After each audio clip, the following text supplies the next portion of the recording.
What's happening in the West Bank? After the 7th of October, I think the IDF has gone even more far than they have done before. There are massacres happening the exact moment that I'm talking right now. This time it's not in Gaza, this time it's in the West Bank. Let's recall what has been happening for the last 2 days. The IDF, after the 7th of October to be specific, they have been invading cities in the West Bank daily.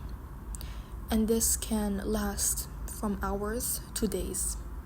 For example, right now, Jenin, they have invaded the city for 2 days, and right now, they have killed 10 people.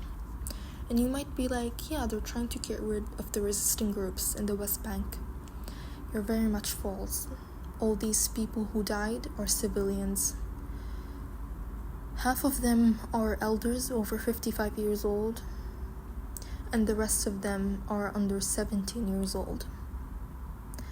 One of them is a doctor that was on his way to Jenin Hospital. The other was a student on his bike on his way to school. And the third one was a teacher on his way to the university that he works in.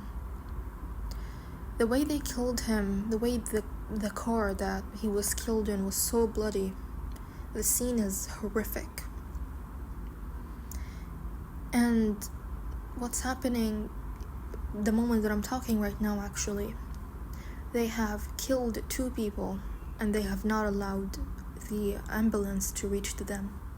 For 1.5 hours, they have not allowed these people to be reached.